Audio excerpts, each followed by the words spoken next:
There are mornings in Earth's memory when the sun itself seemed uncertain of its own existence, when light arrived not as a triumphant burst, but as a thin, trembling thread.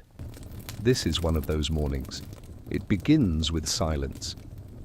Not the silence born of peace, nor the quiet that follows exhaustion, but a deeper, older quiet, the quiet of a planet holding its breath. Before names, before nations, before the first myth was carved into stone earth, endured moments that reshaped everything that would ever come after. And at the edge of what we now call Indonesia, nearly 74,000 years ago, the world was about to be undone. The island of Sumatra rests uneasily over an ancient wound, a volcanic scar stretching beneath the crust, a knot of magma and memory. In the cold pre-dawn, the ground trembles slightly as though rolling a thought through its depths. Winds drift along the darkened lake that fills the old caldera. And in the hush before dawn, animals sense what the sky has not yet revealed. A herd of ancient dwarf elephants, the last of their peculiar line, shifts uneasily at the forest's edge. Their ears twitch, catching vibrations too deep for sound. A leopard cat pauses mid-step. Even the cicadas, those tireless chroniclers of the night, have fallen silent. Across the world, humanity exists in fragile scatterings, small clans, migrating families, wandering bands no larger than a few dozen. Their fires are dim against the sprawling dark. They do not yet know that the earth beneath their feet is gathering power enough to test the future of their species. The dawn breaks but weakly, like an afterthought. A thin rose glow brushes the horizon, illuminating the quiet lake at the center of the island. For a moment, everything seems still suspended, poised. Then the mountain exhales. No explosion yet, no fire, no crack of stone, only a long, low sigh, the earth shifting in its sleep. For the humans living closest to the looming caldera, this is the moment they sense something is wrong. Their ancestors had seen storms, earthquakes, and the predatory cruelty of the night. But this slow, unnatural exhalation feels like a warning from a world older than their species. The sky lightens gradually, revealing the vast dome of Toba's great volcanic maw. Steam coils from vents along its rim. Birds flee in frantic arcs, the air tastes metallic. A woman, nameless to us, vital to everything that would come after, stands at the mouth of her shelter, clutching a child to her chest. She does not understand what she sees, but something ancient in her blood recognizes danger. In a matter of hours, the world will change. But the story of Toba does not belong to a single eruption, no matter how monstrous. It belongs to a chain of consequences, a tightening knot in the thread of life, a bottleneck that might have annihilated us, but instead carved the architecture of our future. Today's science gives this event a name: the Toba catastrophe, one of the most powerful volcanic eruptions in the last 2 million years. Its memory has survived not because humans witnessed it, but because the Earth itself preserved the record in ash, in ice, in genetic whispers coded deep within our blood. But the story begins not in modern laboratories nor in the fragile footprints left by migrating tribes. It begins with heat, it begins with pressure, it begins with a mountain waiting to break. The tremors intensify, the forest quivers, animals scatter across the darkening soil, leaving trails of panic. Even the lake at the center of the caldera appears to shiver as steam hisses upward from cracks newly opened. And then, so suddenly it seems impossible, light erupts from the mountain's crown, not warm, not gentle, but violent, white-hot, splitting the dawn like a spear of molten sun.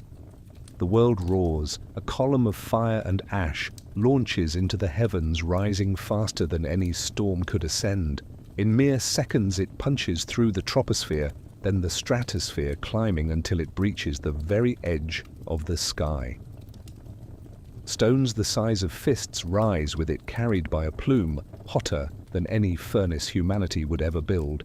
The shockwave arrives as a wall of force, flattening forests, ripping ancient trees from the earth. Animals are thrown like leaves. The ground ripples in expanding rings.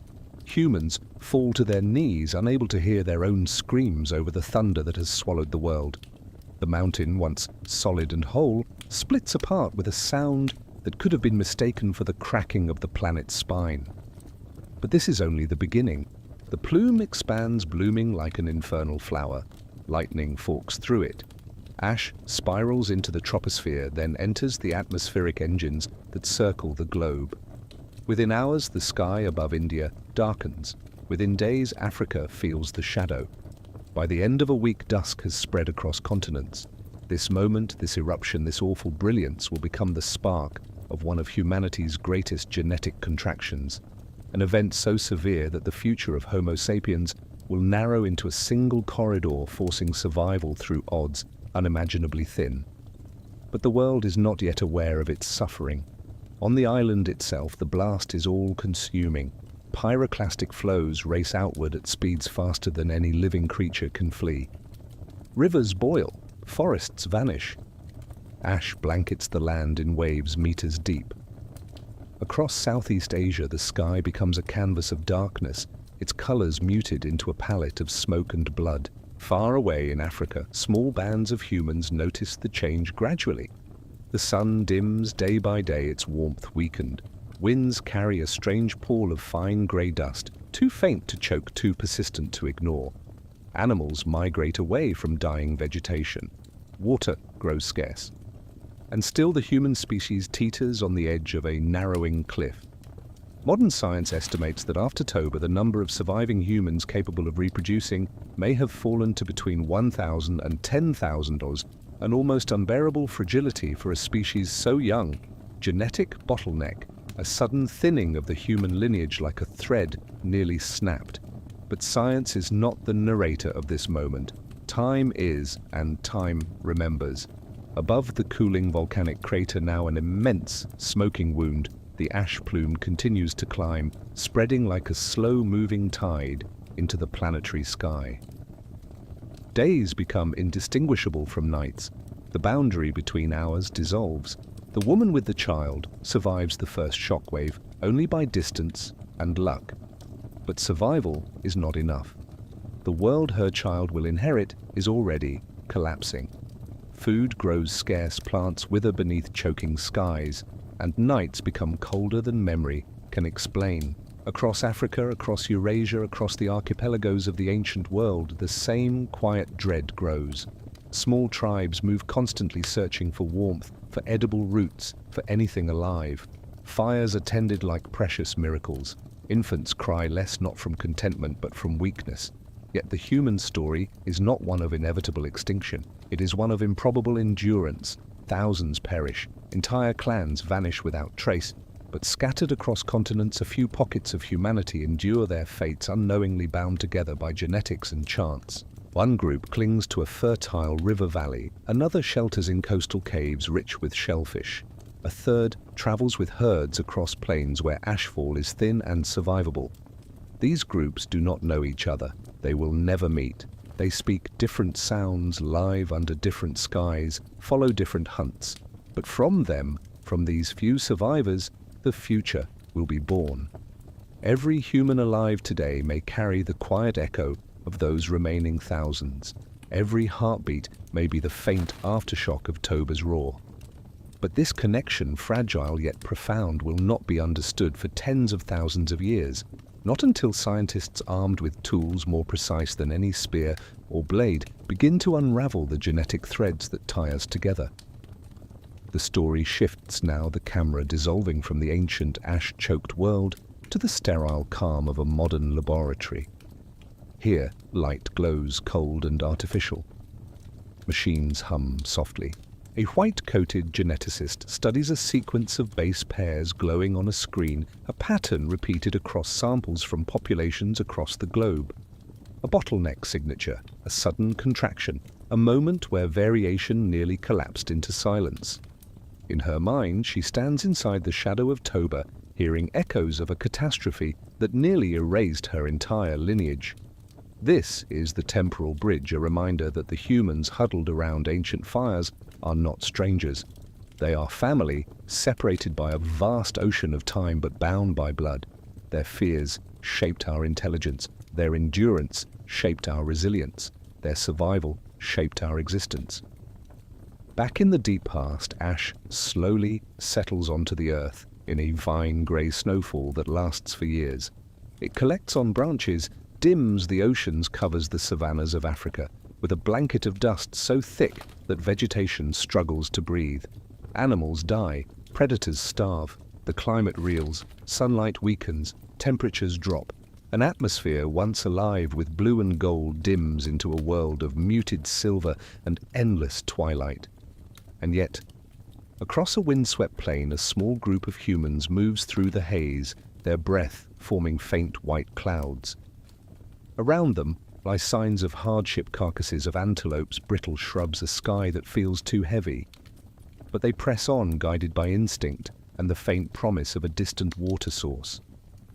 Among them walks a young man, strong but with eyes that seem older than his years. He carries a stone blade, worn but sharp. He has no concept of genetics, of volcanic winter, of extinction-level events. All he knows is that something in the world has changed, something vast and terrible. But he continues forward, because to stop is to die. He does not know it, but in his blood lies a fragment of the human future, a strand of DNA that will someday help populate continents. He is one of the unknowable few whose lineage will endure. His footsteps fade into the ash, into time moves again. Centuries pass. The volcanic winter gradually recedes. Life claws its way back. Rivers clear. Grass grows. The sun returns stronger. Humanity, though diminished, begins to rebuild. The world breathes again. But the earth remembers what it nearly erased. And buried in that memory, in ash layers, in ice cores, in the genetic map of our species, lies the quiet truth that survival was never guaranteed, that the human story balanced on the edge of disappearance. In the present, the geneticist finishes her analysis. The data aligns a sharp, unmistakable contraction in the human family tree occurring around 70,000–80,000 years ago. A bottleneck, a narrowing so severe, it is almost a miracle we continued at all. She exhales softly, feeling the weight of that ancient near extinction. She does not realize she is repeating the breath that once marked the beginning of Toba's eruption, a breath echoed across tens of thousands of years. And as if the earth were listening, the story closes its circle. For the moment. Because this is only the first step into the shadow of the Toba catastrophe, the first inhalation before a deeper plunge into fire ash, human fragility, and the astonishing persistence of life. And in the quiet after the ash settles, a question remains: how does a species survive nearly being erased? The answer waits in the darkness of prehistory, where the next part begins. Art. There are winters that belong to a season, and there are winters that belong to an era. The one that followed Toba was the latter, a winter not born of snow, but of ash, shadow, and the fading breath of the sun. In the months after the eruption, the earth entered a strange half-life, a world suspended between day and night. A dim grey light filtered through the air, too weak to warm, too faint to nourish. Plants wilted, animals searched endlessly for sustenance, and small human bands already fragile now faced a test far older and more indifferent than any predator, the climate itself. But before we descend into that ancient chill, the story widens. Time dissolves again, and we move not forward, not backward, but sideways along the fabric of deep history, following the threads that tether the present to the past. High above the earth, ash particles lifted by the Toba eruption drifted into the stratosphere, forming a global veil. Each particle, no bigger than a grain of dust, became part of a celestial tapestry, a curtain that muted the sun's voice. Sunlight, once a familiar companion, now struggled to reach the surface. The earth cooled, winds shifted, rain patterns broke apart, and humanity, scattered in small pockets across the continents, entered what scientists now call volcanic winter. But ancient humans had no name for it. They did not yet understand the mechanics of climate or the power of atmospheric dust. They only knew that the world had changed and that survival was no longer a simple matter of skill or instinct. It had become a prayer whispered into an indifferent sky. In eastern Africa, the cradle of humanity, a group walked along a desiccated riverbed, their footprints pressed into the soft ash, stretched for nearly a kilometer. They are long gone now, but the riverbed remains fossilized under layers of sediment. Scientists would discover those prints tens of thousands of years later, their forms frozen in perfect clarity, a moment of fear, hunger, and persistence etched into the earth itself. Far from that ancient riverbed in a sterile research lab on the other side of time, a paleoecologist adjusts her microscope. Beneath the lens lies a thin slice of ocean sediment extracted from the Indian Ocean floor. Within that slice, encased like secrets in amber, are microscopic shards of volcanic glass tephra. Each shard is a fragment of Toba's body ejected in an eruption so vast it cast debris across continents. The scientist leans closer. She is not studying just fragments of ancient stone. She is studying a turning point in the story of humanity. Her colleague sifts through ice core data from Antarctica layers of ice built year upon year, preserving atmospheric history like pages in a frozen diary. Somewhere within those layers lies the signature of a world in decline, a sudden drop in temperature, a spike in sulfur, a marker of ash settling from the sky. Together, these scientists reconstruct a world long vanished. They understand something the humans in Africa could never have comprehended, that the climate shift was not local, not temporary, not survivable by mere chance. It was a crucible. And the species that emerged from it, our species, would be shaped forever by the narrowing of genetic diversity that followed. In the savannas of ancient Africa, vegetation withered beneath the grey canopy. Plants starved of sunlight drew weakly from depleted soils. Grazers lacking forage moved in desperate herds. Predators followed leaner and hungrier than before. Human groups, small wandering delicate in number, followed the migration, sometimes walking for weeks without seeing another band. Their world was shrinking. The old abundance of the African plains had vanished under an unfamiliar and unrelenting cold. A mother knelt beside a dying fire, cradling a small ember between two rocks. The ember, glowing faintly, was more precious than food. Fire meant warmth, cooking protection. Without it, her family would perish. She breathed gently on the ember. Her breath carried as a thin mist into the cold air. Her child watched, shivering, too young to understand that this ritual breath upon ember was an inheritance passed through countless generations, a knowledge that would someday birth civilizations. In that moment, though, it was only survival. She coaxed the ember back to life. Sparks fluttered into the air. Light flickered across the faces of her family. Against the enormity of the volcanic winter, that tiny flame was an act of defiance. What drove ancient humans to endure through such hardship? What instinct carried them through years of diminished sunlight, famine, and uncertainty?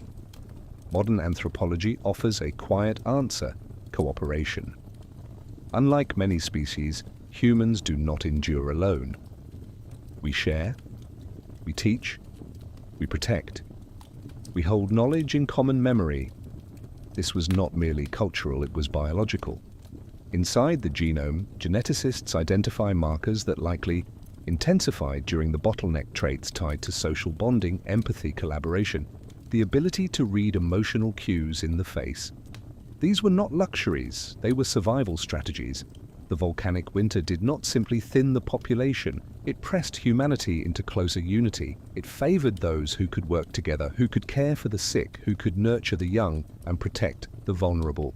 The crisis reshaped not only who survived, but who we became. In a coastal cave along the Horn of Africa, another band carved a small niche in the stone. Within it, they stored tools, obsidian blades, shells used for scraping hides, a piece of ochre stained with faint marks. These marks, simple, repetitive, geometric, were not random, they were intentional. They were symbols, not language, not yet, but the beginnings of meaning beyond survival, the faint, early pulse of culture. In that cold, ash-dim world, humans did more than endure. They created tiny sparks in a vast darkness. The marks on the ochre would outlive them by tens of thousands of years. Anthropologists studying them today recognize these symbols as among the earliest evidence of abstract thought proof that even in the face of near annihilation, humanity reached toward understanding, identity expression. The ash-choked sky did not extinguish the human mind, it sharpened it. The narrator's perspective shifts again from cave to laboratory, from cold firelight to fluorescent glare. In a secure climate simulation facility, a climatologist examines a model of the Toba aftermath. Clouds of simulated ash swirl across a map of the ancient world. Colors indicate temperature loss, deep blues and purples marking areas plunged into sudden cold. She watches the model unfold. Year 1, temperatures drop sharply. Year 3, rainfall patterns collapse. Year 6, monsoons weaken. Year 10, global recovery begins slow and uneven. She exhales. Her breath fogs the cold glass. Behind her, a historian of early Homo sapiens studies the migration maps. Where could humans have survived? Where did small pockets of life hold on? Which communities rebounded first? Their collaboration, climatology, genetics, anthropology, archaeology becomes the modern reconstruction of a forgotten world. They are storytellers in their own right, though they do not always call themselves that. Their story is carved not in ochre or stone, but in data, stratigraphy, and DNA. Far back in prehistory, the volcanic winter begins to weaken. Sunlight, faint but persistent, returns to the land. A child born in the early years of the cooling lifts her face toward a pale sky. She sees warmth for the first time in her memory. She smiles, a small miracle unnoticed by the world, but extraordinary nonetheless. The grasses begin to grow again, weak at first, then stronger. Animals reappear, birds return, rivers flow with clearer water. And humanity, thin, scattered, exhausted, begins to rise from its near collapse. The landscape they inhabit is not the same. The world has been reshaped, but humans adapt. They always adapt. Modern geneticists studying mitochondrial DNA trace a startling pattern, an abrupt reduction in diversity occurring roughly 70,000–80,000 years ago. Almost every line of descent funnels through a narrow genetic corridor, a signature of population contraction. This is the heart of the Toba mystery. Did humanity truly shrink to a few thousand survivors? Were we nearly erased? Or was the bottleneck more complex, more regional, less absolute? Science debates, argues, revises. But one truth remains: humanity changed. The pressure of the bottleneck shaped our species into something new, leaner, more adaptive, more cohesive. It forged the foundations of modern human cognition and cooperation. It sharpened the traits that would one day drive migrations across the world. It is no exaggeration to say, without Toba, the story of humanity might have been very different. Deep within the human genome patterns still echo that ancient pruning genes linked to immunity metabolism and neurological function that narrowed during the bottleneck. In the lab, a graduate student studies these patterns. She sees the fingerprints of a world she will never walk upon. She feels a strange awe, as if she has glimpsed the memory of the Earth itself. The humans who survived the volcanic winter were not the strongest, not the fastest, not the most numerous. They were the ones who stayed together, who shared food, who warmed each other at night, who carried infants through dust storms, who refused to let their lineage disappear. This is what survived. Not merely bodies, but bonds. As the volcanic winter loosens its grip, humanity emerges fragile but unbroken. The sky brightens, the land heals, small fires burn again in caves along riverbanks under acacia trees. The world does not know that it has nearly lost its future, but the earth remembers. And deep within ourselves we remember too an ancient, quiet imprint of survival through darkness. Part 2 ends where new life begins, in the thaw after the ash, in the fragile return of light. But beneath that fragile light lies a question that the next chapter must answer.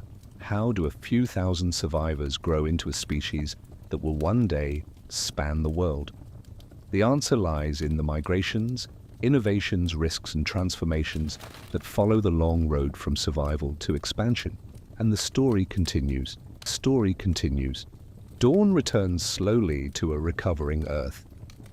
Not the full-bodied dawn remembered by the ancestors, not the shimmering blaze that once rose over savannas rich with green, but a thinner, gentler tide of light.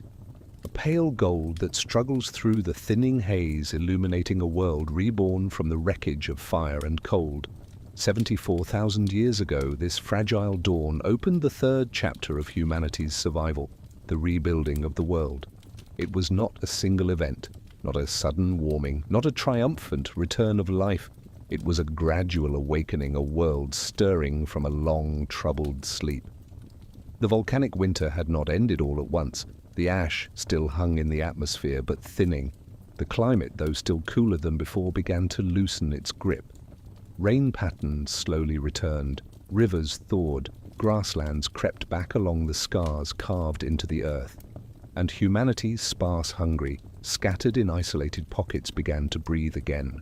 Across continents, the landscapes of the post-Toba Earth were shifting into new forms, sculpted by ash, wind, cold, and cautious sunlight. This world, still fragile, still raw, would become the cradle from which the human future emerged. Follow that emergence, the story widens, taking us into the deep world-building of a planet that had nearly forgotten life, only to rediscover it. East Africa. Long the heart of early human evolution lay transformed by the ash-dark years. The grasses that once rolled across the plains in endless waves now grew in patches, sparse, brittle, but persistent. On the horizon, acacia trees stood like skeletal sentinels, their branches thin yet resolute. Birds, fewer than before, traced hesitant arcs above the land. Herds of gazelles, weakened by years of famine, moved in smaller, tighter groups. But they moved, and movement meant life. A band of humans, no more than a dozen souls, walked along the savanna's edge, following the faint trail of returning greenery. Their steps were slow, their bodies slight, but their eyes were sharp, scanning the horizon, not only for danger, but for opportunity. They were not explorers, they were refugees of the Earth's memory, living through a time when geography itself seemed to shift beneath their feet. The savanna, once their ally, had become a careful negotiation. Where is their water? What plants survived the ash? Which animal tracks lead to food? And which to death? These questions shaped their world, with the immediacy of breath and heartbeat. Above them, the sky was clearing. The sun, once a stranger behind the grey pool, had begun a slow return to brilliance. Its warmth, though still muted, coaxed new life from the soil. The savanna's recovery was a slow crescendo, and humanity moved in rhythm with it. While inland life struggled, the coasts became sanctuaries. On the shores of southeastern Africa, a small group of humans stood at the water's edge, harvesting shellfish exposed by the receding tide. Mussels, clams, oysters, simple, reliable food. Even in the coldest years, the ocean had remained generous. Marine life was less affected by the volcanic winter. Currents continued to churn nutrients upward, sustaining shoals of fish and crustaceans. The humans who lived here in caves overlooking the surf survived not by hunting large game, but by embracing a new ecological niche, coastal foragers. Their children played among tide pools, collecting crabs in woven nets. Adults scraped barnacles from rocks and cracked them open with stone tools. Fires in the caves smoked with the scent of roasting shellfish. These coastal dwellers would leave a legacy more significant than they could ever realize. Tens of thousands of years later, archaeologists would discover their hearths lined with ash and shell fragments. They would find tools shaped with unexpected sophistication, points, scrapers, blades of remarkable symmetry, and they would understand something vital. The coast was a refuge for the human mind, not just the body. Driven by necessity, coastal humans innovated. They developed precision tools. They experimented with fishing. They used fire not only for warmth, but for transforming food and crafting materials. The world was recovering, and the human mind was awakening with it. Far to the north, in the Ethiopian highlands, the landscape told a different story. Here, ashfall had been lighter, filtered by winds and distance. Moisture still clung to the air. Forests, though damaged, remained intact enough to support life. In these highlands, a human group moved through mist-shrouded valleys, navigating a world of shadows and echoes. Dense foliage muffled sound. The air smelled of damp leaves and volcanic minerals. These humans, adapted to altitude, possessed lungs strong enough to draw breath in thinner air. Their diets were diverse: roots, fruits, small game, and occasionally the remains of animals that had succumbed to cold. What they lacked in abundance, they made up for in resourcefulness. Here the first post-Toba tools made from bone emerge, shaped into awls, points, and barbed tips. Wooden shafts hardened by fire. Stone flakes struck with precision. And in a small hollow beneath an overhang they left marks, simple strokes carved into bark, evenly spaced, deliberate. A tally, a memory, an early form of counting science does not know, but meaning lived in those marks, a sign that even as the world shuddered back to life, the human mind was evolving into new realms of abstraction. The forests whispered secrets, and humans, for the first time, whispered back. In northern Africa and Arabia, the landscapes were harsher. Here, the post-eruption years had been devastating. Rain failed, rivers dried into brittle seams of cracking mud. The Sahara, dormant for millennia, began to stir again, its sands reclaiming the land. Few humans could survive here. But where the world grows brutal, traces of survival become all the more remarkable. In what is now Oman, a tiny group sheltered near a spring, one of the few water sources that did not fail. They fashioned simple shelters from reeds and branches. Their tools were crude, shaped not for innovation, but desperation. And yet they endured. The desert taught patience. The desert taught foresight. The desert taught humans to read the land with eyes trained on the smallest details. A shift in sand that hinted at moisture, a faint track marking the path of a gazelle, the high call of a bird, suggesting nearby water. This knowledge, subtle, ancient, essential, would one day guide migrations across the Arabian Peninsula, opening the route that would lead humans out of Africa for good. The desert did not welcome humanity, but it prepared them. Years passed, then decades, then centuries, and slowly the earth softened. Temperatures still cool began to rise, snowfall decreased, monsoons regained strength, vegetation returned in greater abundance. The world's recovery was not swift, it was measured, patient, deliberate, but it was undeniable. Human groups began to expand their ranges again, cautiously, exploring territories once abandoned. Families grew, bands merged. Knowledge once confined to scattered pockets began to reconnect as humans encountered each other after long isolation. These encounters were not always peaceful. Some groups merged seamlessly, recognizing kinship across dialects and customs. Others clashed, competition for dwindling resources still lingered in memory. But each meeting, peaceful or violent, reshaped the genetic fabric of humanity. Alleles once at risk of extinction spread again. New mutations took root. Variation returned slowly, like warmth returning to chilled bones. And with variation came creativity. A human species once balanced on the brink of disappearance had begun to flourish again. The story shifts. Time folds forward. Modern scientists sitting in labs lit by the cool glow of monitors reconstruct this ancient world through evidence scattered across the continents. In a university climate lab, a paleoclimatologist studies fossilized pollen retrieved from lake beds. Each grain, preserved for tens of millennia, reveals which plants grew where, how grasslands returned, how forests retreated, how deserts advanced and receded. In another lab, an archaeologist brushes dust from a hearth site in a cave overlooking the Indian Ocean. Burnt shells lie in layers, each layer a chapter of survival, a record of meals eaten in times of famine and recovery. In a genetics institute, a population biologist runs simulations of early human dispersal patterns. On her screen, dots representing human groups expand across the landscape slowly, then accelerate following coastlines, passing through river valleys, tracing corridors of stability forged in the wake of the Toba catastrophe. These scientists, piecing together fragments of stone, ash, bone, and DNA, are not simply reconstructing history.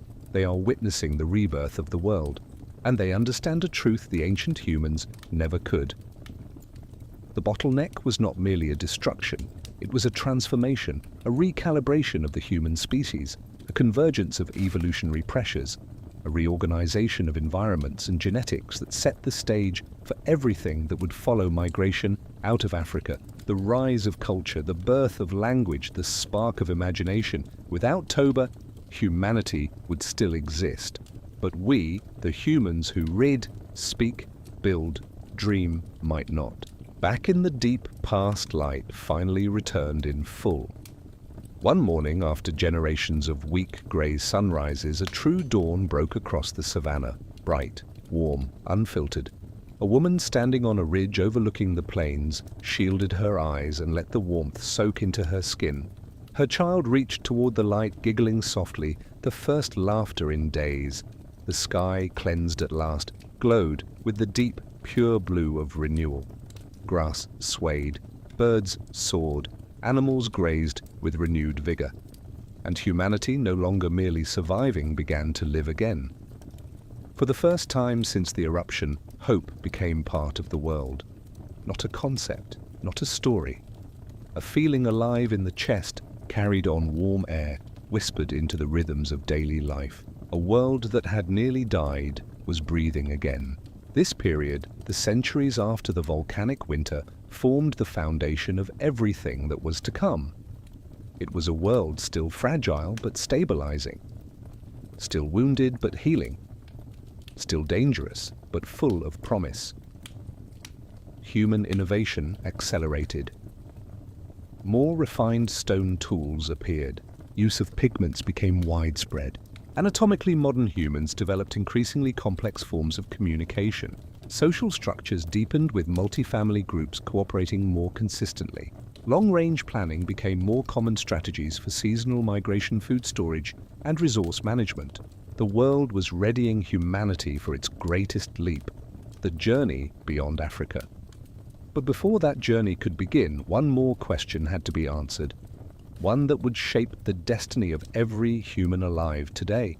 What drove our species to expand? Hunger? Curiosity? Climate competition? Or an instinct older than memory, the need to move, to explore, to push into the unknown? The answer waits in the next chapter, where the world opens and humanity follows.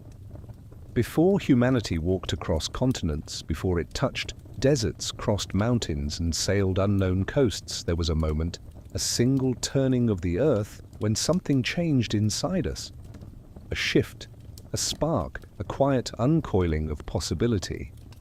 Scientists today call this the beginning of the great out-of-Africa expansion, the movement that would scatter human beings across the surface of the world. But to the people living 70,000 years ago, it was none of those things. It was simply hunger, curiosity, climate, restlessness, a sense older than language that the world was opening and that they must follow. Yet the true story of this emergence runs deeper than footprints in ancient sand. It is a story written in bone, in DNA, in stone, tools buried beneath the dust of time. It is a story of revelation, not only for the people who lived it, but for the scientists who later uncovered its echoes. For every migration is a revelation. Every departure an awakening, every step away from home a step toward the unknown future. In the centuries after the Toba eruption, Africa became a continent of contrasts, regions recovering at different speeds, ecosystems reshaping, climate shifting into patterns that would define human behavior for thousands of years. The rains grew stronger along the coasts, savannas returned in the east, forests thickened in the highlands, and the desert, still dry and vast, began forming narrow corridors of life, thin green veins threading through the beige expanse. These corridors, invisible to the ancient people who walked them, would one day serve as the arteries of migration. But at the time they were simply places where food was less scarce. A band of humans, tall, lean, hardened by years of cold, traveled along one of these corridors. They carried new, elegant stone blades, their edges sharper than any tool made before the eruption. Their clothing was more refined hides, scraped thin, sewn with bone awls into garments suited for cold nights and scorching days. Among them walked a young woman with a calm, observant gaze. She noticed things others missed: slight depressions in the ground, distant animal calls the shimmer of distant water. She guided the group often not from authority but from intuition, the quiet intelligence shaped by generations of survival. Her footsteps, though she did not know it, marked the early path of humanity's expansion. Behind her lay the long memory of fire and ash. Ahead lay the vast, uncharted world. What made humans leave Africa? For many years, scientists imagined a single cause: drought, competition, scarcity, or pressure from other hominins. But modern research paints a richer, more complex picture. The truth lies somewhere in the interplay of climate shifts, ecological openings, technological advances, population recovery, and the quiet restlessness of a mind wired for exploration. Humans, unlike any other animal of their time, were able to imagine the space beyond the horizon and to wonder what lay there. And so when rivers renewed, when the coastlines became bountiful again, when the first green corridors crossed a cooling desert, humans began to follow. Not as a planned exodus, not as a sweeping migration, but as a slow, steady ripple, small groups moving outward for reasons so basic they barely seemed like decisions. We need more food. We should follow this herd. The water is better over the next ridge. There are shells along the coast here. This place feels safer. These gentle motivations repeated across centuries would become the great wave that carried humanity into Arabia, into Asia, into the vastness of the world beyond. But before that expansion could unfold, something else occurred, an inflection point in the story of human cognition. A revelation, the birth of symbolic thought. On the southern edge of Africa, waves crashed against a cliffside. The ocean air was sharp, cool, and salted by the sea. Inside a nearby cave, a faint fire glowed, illuminating the walls with wavering gold. A man knelt beside a piece of ochre, a small stone stained red by iron oxide. In his hand he held a blade. Slowly, deliberately, he carved a cross-hatched pattern into the ochre's surface. 9 lines, intersecting, precise, intentional. This was not a tool, not a decoration, not an accident. It was a symbol, a mark made not for survival but for meaning. Tens of thousands of years later, scientists would discover this piece of ochre in the depths of Blombos Cave, a still living bridge between the modern mind and the ancient world. Its meaning remains a mystery. Was it a memory, a ritual, a message, a practice of counting, a symbol of identity? We do not know, but this much is certain: it was proof that humans had crossed an invisible cognitive threshold. And once crossed, that threshold changed everything. Symbolic thought, the ability to represent ideas, to express the unseen, to give shape to concepts, is the foundation of art, abstraction, ritual, storytelling, shared identity, and language itself.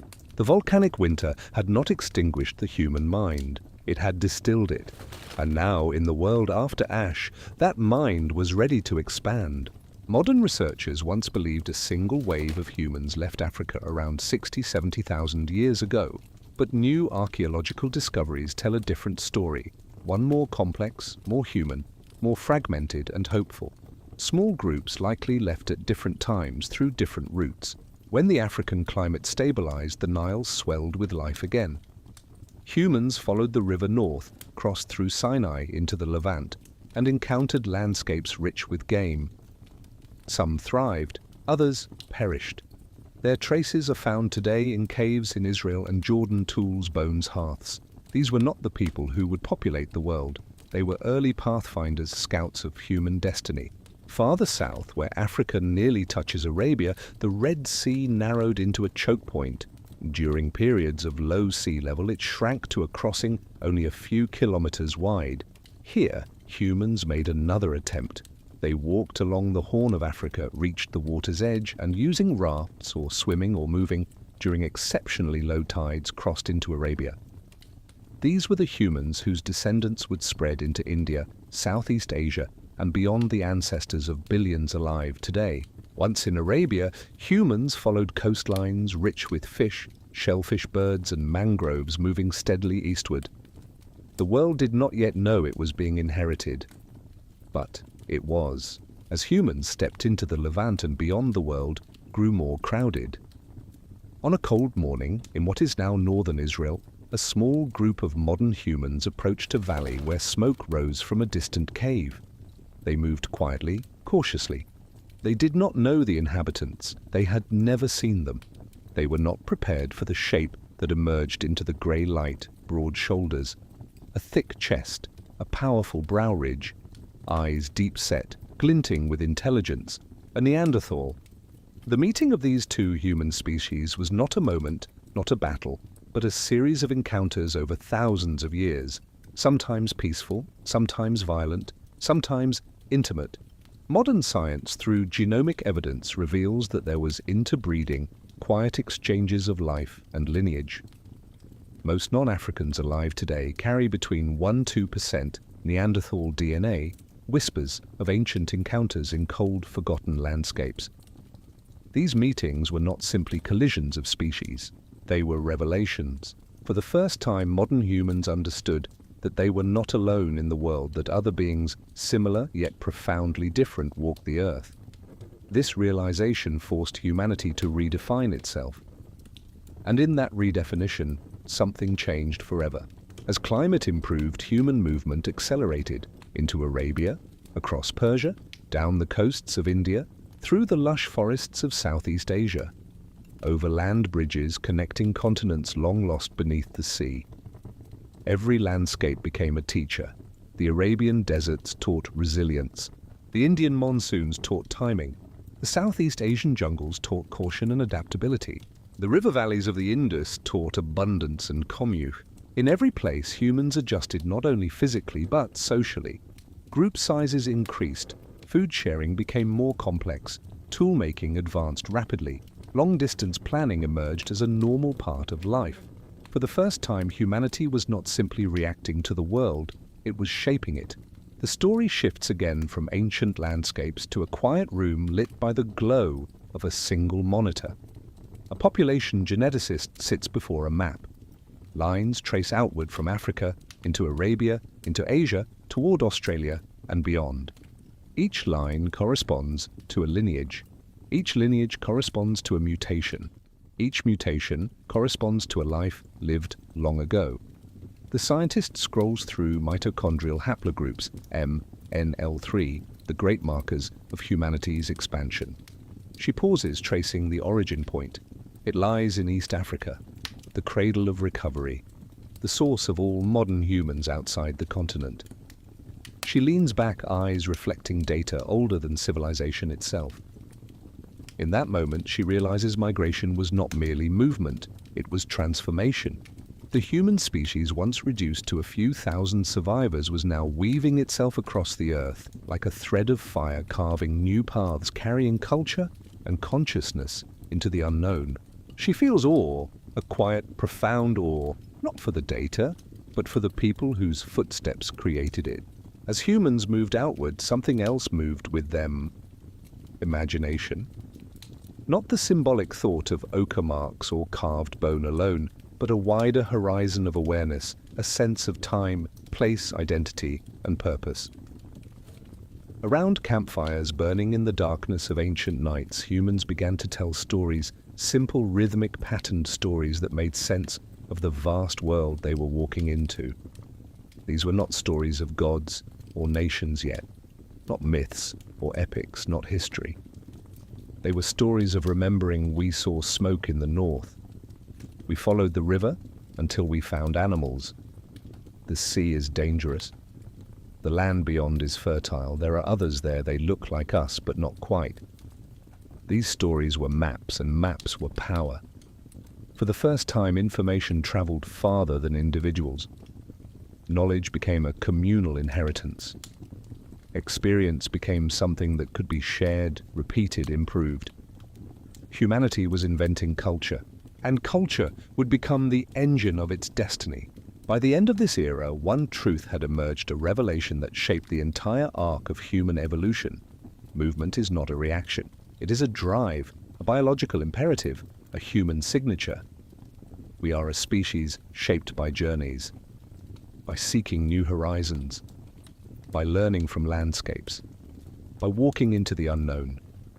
Every migration route became a pulse in the great heart of humanity. Every step carried the memory of survival. Every departure carried the echo of Toba, the reminder that life is fragile and the world unforgiving. But humanity had learned something in those dark years. To adapt, we must move. To survive, we must imagine. To thrive, we must reveal the world to ourselves. At the edge of Arabia on a quiet dawn, a young woman stands on a rocky rise, looking east toward lands she has never seen. The sun touches her face. Wind pulls gently at her hair. Behind her lies the world that nearly ended. Before her lies a world waiting to begin. She does not know it, but she is standing on the cusp of history, on the threshold between survival and expansion. Her footsteps will vanish. Her name will be forgotten. Her life will become dust. But her journey, and those of thousands like her, will shape the destiny of humankind. The revelation of migration is complete, but a greater revelation awaits. What happens when humans scattered across continents begin to diverge, then reconnect? What sparks culture, language, art, identity? What makes us human in the full sense of the word? Those answers lie in the next chapter, where the world itself becomes a canvas for the human mind. There are moments in the history of a species when survival becomes more than endurance, when it becomes meaning. By the time humans spread through Arabia, into Persia, and along the coasts of India, the earth had moved into a quieter rhythm. The volcanic winter was now a distant memory, its ash buried beneath layers of wind-blown dust, its echoes softened by new growth. But something of that ancient struggle remained not in the sky, not in the soil, but in the human mind. A shadow, a quiet tremor of fear. A memory carried not in stories, but in the body itself. Anthropologists call this inherited perspective, species memory, not the memory of events, but the memory of vulnerability, the knowledge that life can narrow to a single thread. After Toba, that thread was all humanity had. In this chapter, the story turns inward, to reflection, to philosophy, to the question the earth itself seems to whisper: what does it mean for a species to survive almost nothing? Night falls across an ancient coastline where a small group of humans sits around a fire. The flames flicker across their faces, painting them in gold and shadow. A mother hums softly as she feeds her child cooked shellfish. A man scrapes the hide of a small antelope, preparing it for clothing. A child draws shapes in the sand with a fingertip. For the first time in countless generations, the night feels safe. The world, still wild and full of danger, now offers small pockets of stability, places where food is predictable, where water is reliable, where predators are fewer. In these brief windows of relative calm, humanity does something remarkable. It begins to think. Not merely react, not simply survive, but think. A woman stares into the fire, watching the flames coil upward. She thinks of her dead sister, lost in the years of cold. She thinks of the journey her family has taken. She thinks of the strange footprints she saw near the river, wider, heavier, not quite like their own. These thoughts are not just memories or observations. They are connections. The early architecture of reflection, the dawn of meaning. Firelight becomes the first classroom of the human mind. Around it, ideas grow. The Toba catastrophe, though long past, has left humans with a strengthened capacity for imagination, because imagination is the tool of survival. To plan for winter, to anticipate scarcity, to conceive danger before it appears. And so by firelight, humanity begins the quiet evolution of consciousness. Even as the world recovers, scarcity remains a shaper of thought. On the Indian subcontinent, where monsoons have returned, but unpredictably humans develop new strategies of endurance. They track the stars for seasonal cues. They learn the patterns of coastal tides. They observe the behaviors of birds and small mammals with uncanny precision. Necessity becomes intelligence. Intelligence becomes foresight. Foresight becomes culture. One evening in a cave overlooking the sea, a group of humans gathers around a dying fire. They speak in soft clicks and murmurs early human language, still simple, but astonishingly expressive. Their voices carry not just information about food or danger, but emotional nuance. A mother warns a child about wandering too close to the cliff. An old man describes an encounter with a strange hominin seen inland. A young girl asks why the stars move. Her question hangs in the air, not answered, but acknowledged. This moment marks a profound shift in humanity's internal landscape. Curiosity is no longer a survival reflex. It is an existential impulse. This impulse, the need to understand, will drive everything humanity becomes. It is the quiet legacy of the bottleneck. For when a species nearly vanishes, the ones who survive are not only the strong, they are the ones who can imagine tomorrow. Humans began creating stories long before they had language capable of truly carrying them. Stories were not tales at first, they were patterns, rhythms, repetitions. Shared understandings passed through gesture and tone. A mother points to the north and raises her eyebrows, danger. A hunter draws a circle in the dirt, the place where animals gather. An elder holds a stone and taps it twice, remember. These were the first rituals of memory. As generations pass, these rituals transform into something more deliberate. In a shallow cave near the southern tip of Africa, scientists will one day find remnants of pigment, manganese, and ochre rubbed smooth by human hands. These materials were not used for tools or hunting, they were used for marking, painting, decorating. The oldest forms of symbolic thinking were not mere expressions of beauty, they were anchors for memory. To remember where the water was last season, to remember where predators dwell, to remember who died and who lived and why. Humanity begins to weave the past into the present, a consciousness that stretches both backward and forward. This is the birth of history. Not written history, but the internal history of a species learning to remember itself. And memory becomes the cornerstone of identity. After Toba, humans lived in small groups of perhaps 20 to 40 individuals. But as the climate stabilized, something unexpected occurred. Groups began to grow larger. 2 families meet at a river crossing and share food. 3 bands join together to hunt large prey. A group shelters another clan during a storm. These gatherings are cautious at first. Tension hangs in the air. Strangers are a threat. But cooperation wins more than conflict, and slowly trust grows. Larger groups offer more hands to gather food, more eyes to spot danger, more experience to share, more genetic diversity, more innovation.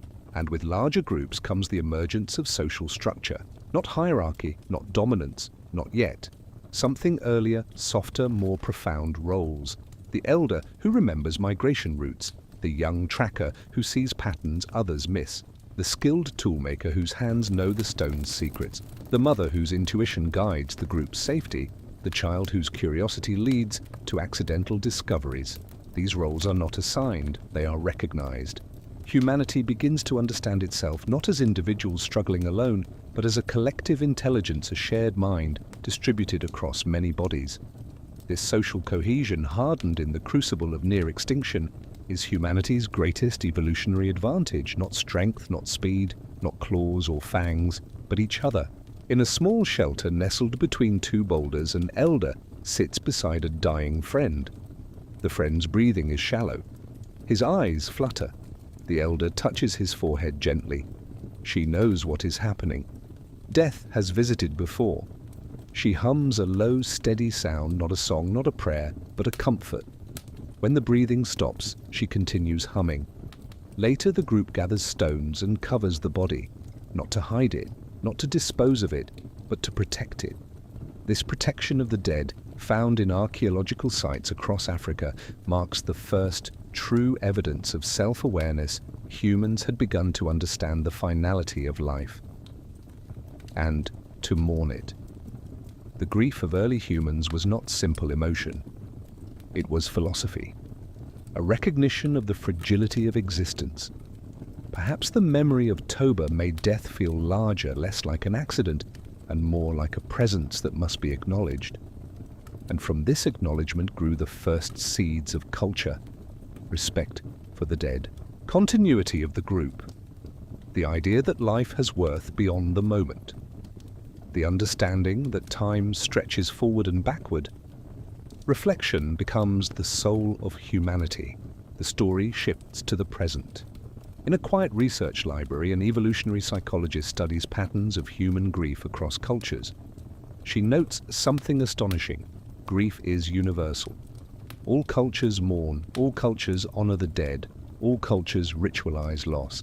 She traces these universals back through the archaeological record, back through genetic bottlenecks, back through climate catastrophes, until she arrives at a single hypothesis. Human emotional depth is an adaptation born from vulnerability. A species that nearly vanished developed empathy. Communal memory, shared protection. Cultural continuity, these were not luxuries, they were survival strategies. This insight sends a shiver through her, because it means that humanity's capacity for love, sorrow and connection, the very emotions that define us, may have been forged in the shadow of Toba. Our greatest fragility became our greatest strength. As humans spread farther into Arabia and India, the world expanded around them, deserts, rivers, mountains, coasts. But something else expanded too, their sense of self. On a cliff overlooking the sea, a young man stands alone at dusk. The ocean stretches endlessly before him. The wind lifts his hair. The waves crash in rhythmic patterns that soothe and unsettle him. He does not have a word for future, but he feels it. He does not have a word for meaning, but he wonders. He does not have a word for soul, but he feels something living beneath his ribs, something that connects him to the land, the sea, the sky, his people, and the countless ancestors before him. This awareness, small, fragile, profound, is the turning point in human identity. The moment reflection becomes philosophy. The moment life becomes narrative. The moment the world becomes a question. By the end of this chapter, humanity has transformed in ways invisible to the eye, but vast in consequence. Our species now carries memory, curiosity, culture, reflection, empathy, early philosophy, shared identity. The world after Toba has not merely recovered, it has awakened. And in that awakening, humanity has begun to see itself. But the greatest transformation is still ahead, the birth of art, language, symbolism, and meaning on a scale the world has never seen. Part 6 will open the doorway to the next great evolution of the human mind, the moment when humanity stops merely surviving the world and begins shaping it. Before humanity painted caves, before it carved statues or built hearths into homes, there was a moment, quiet, fragile, invisible, when the human mind crossed a threshold it could never return from. A transformation, not of bodies, but of thought. A soft revolution unfolding, not in tools or migrations, but in the very architecture of consciousness. If the Toba catastrophe forged humanity's resilience and migration shaped its adaptability, then what came next defined its deepest identity, the awakening of meaning, of language, of art, of imagination. This chapter is the story of that awakening, a turning point in evolution, as profound as the emergence of fire or the first step onto two legs. It begins not with a mural or a spoken word, but with something much smaller, a child's question. High in a limestone cave along the Arabian Peninsula, a small group of humans gathers around a fire. The flames crackle softly. Shadows dance across the walls, stretching and collapsing as if alive. A child sits near the fire, her eyes wide with the kind of curiosity that only children can hold. She points to the shadows on the wall, elongated forms of her family, flickering in the firelight. She makes a soft sound, a rising question in her voice. The elder beside her smiles. She dips her hand into the ash, lifts it and blows gently. A cloud of powder scatters into the firelight, glowing briefly before drifting toward the wall. The child watches the ash fall like snow. Then, with a sudden spark of insight, the child places her hand against the cave wall. The elder, understanding the gesture, presses her hand beside the child's. 2 handprints, one small, one old, side by side. No picture yet, no art, only presence. We are here. That was the message. Not spoken, felt. This simple act, replicated across continents for tens of thousands of years, is one of the earliest forms of symbolic expression. Not survival, not utility, identity. The dawn of the speaking mind is not marked by words, but by the first shared symbol. Language did not appear suddenly as myths once suggested. It grew like a vine, slowly twisting, reaching, finding structure in the chaos of the world. Before words came gestures, facial expressions, rhythmic sounds, repetition, imitation, shared attention. Then, over thousands of years, these fragments coalesced into something more powerful, proto-language. In a small encampment along the Indian coast, two young hunters crouch in the early morning light. One taps his finger twice on a stone weight. The other draws a circle in the sand surround. Their communication is not yet full speech, but it is coordinated thought, shared intention, synced minds. This is the origin of syntax, not grammar, but the seed of grammar. The human brain, shaped by hardship and sharpened by cooperation, begins to rewire itself. Neural pathways for memory strengthen. Associative thinking accelerates.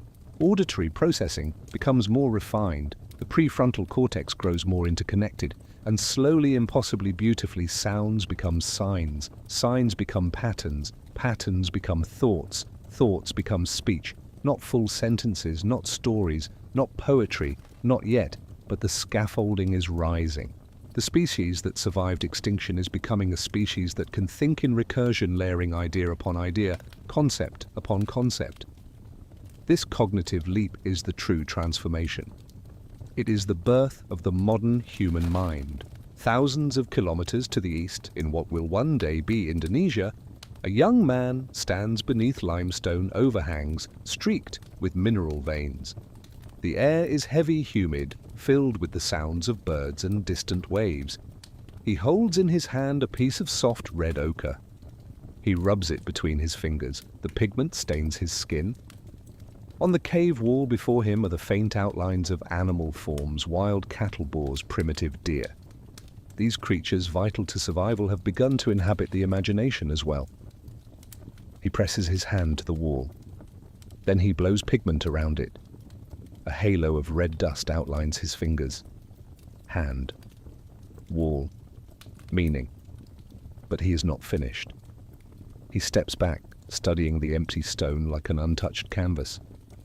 With slow, practiced movements, he begins to drag the ochre across the wall, creating shapes not perfect, not realistic, but recognizable. A body, legs, horns, a creature of the world made present in the cave. This is invention. This is memory externalized. This is the brain learning to speak through imagery. Tens of thousands of years later, archaeologists will discover similar images in the caves of Sulawesi, the oldest figurative art in the world. But in this moment, in the humid dawn of transformation, the first painter does not think of history. He thinks of the world. He thinks of its animals, its dangers, its spirits. He thinks, perhaps for the first time, that images can hold power. As language and art awaken, something deeper awakens with them: reverence. Humans begin to see meaning in places, objects, and events, not mystical meaning, relational meaning. A stone worn smooth by generations of hands, a shell with an unusual spiral, a shard of bone carved with notches, a feather placed beside a body. These are the seeds of ritual, not religion, not yet, but the understanding that life has layers, surface and depth. A mother gives her daughter a small, polished pebble. The daughter holds it tightly when afraid. Later, when she grows older, she gives it to her own child. Not valuable, not rare, but symbolic. Humans begin assigning meaning to objects, seeing them as extensions of memory and identity. This behavior, studied today by archaeologists, is the early architecture of spirituality, not belief in gods, but awareness of significance. The world becomes more than physical, it becomes conceptual. On a clear night along the coast of Oman, a group gathers around a fire. The air is warm. The stars shimmer in ancient darkness. A young man picks up a hollow bone drilled with holes by careful hands. He places it to his lips. He exhales. A sound emerges, soft, wavering, uncertain. The group looks up. He tries again, a higher note, then a lower one. Others tap stones against the ground, creating rhythm. Children clap. A woman hums. The music is raw, uneven, imperfect. But something extraordinary is happening. For the first time in history, humans are creating rhythm-pattern collaboration emotion carried on air. Music becomes a bridge, a shared heartbeat, a way to coordinate movement, soothe fear, and synchronize the group. Anthropologists believe music may be older than complex speech, a proto-language that bound early humans into cohesive units. In this moment, around this fire, humanity discovers harmony, not musical harmony, social harmony. The music binds them together. A species once reduced to a few thousand is now uniting through sound. A grandmother sits before a group of children beneath a canopy of stars. Her hair is streaked with grey. Her face is lined with time. She lifts a carved stick, a piece of bone etched with spirals. The children lean closer. She begins to speak. Not words, as we know them, not grammar, not sentences, but patterns, a rising sound, a gesture toward the horizon, a rhythmic tapping of the bone, a repeated phrase. The children repeat it after her. This is a story, not fictional, not symbolic, not fully linguistic, but narrative. A weaving of memory and meaning carried from mind to mind. This is the moment where culture becomes durable, not dependent on a single person, not lost when a single elder dies. Memory has become transferable, generational, collective. The Toba bottleneck nearly erased humanity. Now humanity begins erasing the bottleneck with story. A modern linguist sits in a quiet university office, reading research on proto-linguistic cognition. Before her lies evidence gathered from archaeology, neuroscience, and genetics.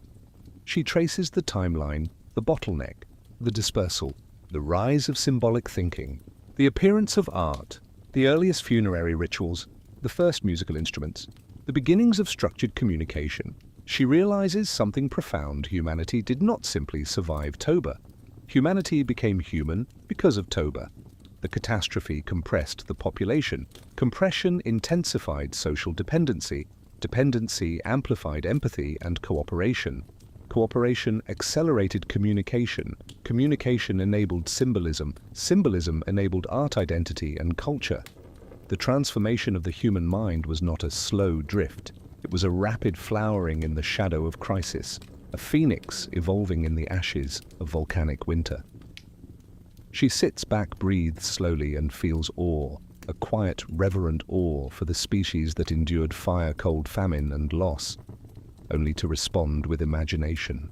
Back in the deep past, shadows stretch across a clearing as humans settle down for the night. The fire crackles softly.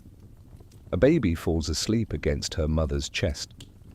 The group is quiet, not silent from exhaustion, silent from thought. In the space between embers, in the slow breathing of the night, in the quiet press of bodies gathered for warmth, a new kind of silence emerges, the silence of introspection. Modern humans often imagine reflective thought as a given automatic constant.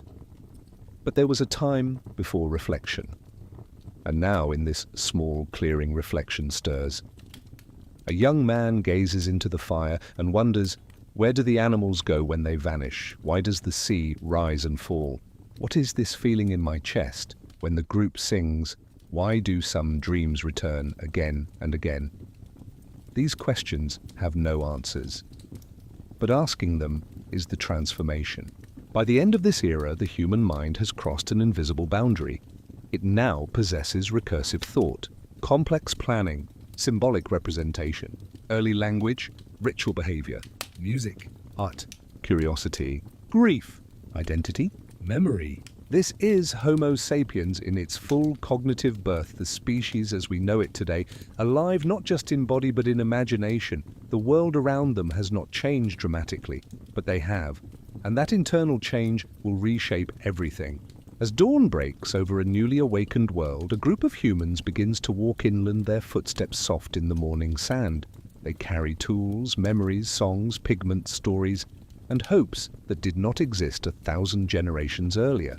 They are the architects of all that will follow, the children of fire and ash, the inheritors of survival, the makers of meaning. But the journey ahead is long. To understand how this species, fragile, imaginative, scattered, becomes the first to build culture on a vast scale, we must follow the next great movement, the spread of myth, identity, and shared reality. Part 7 begins where humanity discovers something even more transformative than language belief. There are moments in human evolution when the world stops being merely seen and becomes interpreted. Moments when light and darkness cease to be simple facts of nature and begin to carry meanings, warnings, messages. Moments when the human mind, newly awakened, turns its gaze inward and outward at once and discovers reflection in both places. In this chapter, we witness one of the most profound transformations in our species, the birth of belief. Not religion as we know it, not worship, not temples or doctrines, but the first trembling awareness that the world holds invisible forces. This awakening unfolds quietly, spread across campsites and coastlines, across forests and deserts, wherever early humans looked at the world and felt a presence that could not be touched, hunted, or eaten. It begins as all new human things do with fire. Night settles over a temporary camp near the Indus River. The stars shimmer. The air is cool and faintly perfumed by wet soil. A small fire crackles at the center of the group. Its flames twist and bend in unseen currents. A child watches the flames rise and fall, mesmerized. To her young mind, the fire is alive, breathing, dancing, whispering. She laughs as sparks coil upward like tiny spirits. She holds out her hand as if greeting them. Her mother pulls her back gently, not out of fear, but reverence. Across millennia, archaeologists will uncover hearths like this, one simple circles of stone blackened by thousands of fires. But in this moment, something else is happening that no stone record will ever fully capture.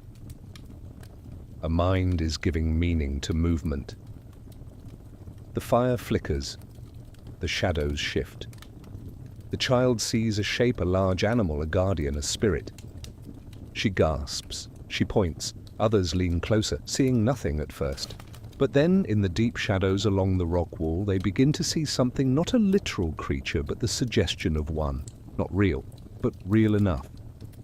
This is the seed of the sacred, not belief in gods, but belief in pattern beyond the pattern. The first gods were not beings, they were shadows. For thousands of years after Toba, humans lived as small, mobile groups, hunter-gatherers navigating landscapes of danger and opportunity. But now, with the rise of symbolic thought and early language, something extraordinary happens. They begin creating meaning where none existed. A sudden storm is no longer just a storm. It is a sign, a warning, a reminder. A predator's absence is not mere chance. It is a pattern, a message, a shift in the balance of the world. A stone with unusual markings is not simply interesting. It is special. It must have been touched by something powerful. Scientists call this agency detection, the cognitive bias that sees intention in accident, intelligence in randomness. It is a survival tool born of evolution. The cost of mistaking a gust of wind for a predator is small. The cost of mistaking a predator for a gust of wind is death. But agency detection becomes more than a reflex. It becomes the backbone of early belief. Humans begin to imagine that the world itself is alive, filled with forces that move silently in the dark, and thus begins the transformation of perception. In a dense forest east of the Zagros Mountains, a hunter wakes from a dream. Sweat coats his skin. He breathes heavily. In his dream, a massive animal approached him, not hostile, not friendly, simply present. It stared at him with eyes that felt impossibly real. He felt watched, recognized, understood. When he wakes, he feels changed. He steps outside the shelter and listens. The forest hums. The wind moves through the leaves. The world feels connected to the dream, as if the boundary between them has grown thin. Later by the fire, he tells the others, they do not laugh, they do not doubt, they listen. This is because dreams in the ancient world are not just internal experiences. They are portals, Early humans believed dreams were encounters, meetings between the living and something else, ancestors, animals, forces, the spirits of the land or sky.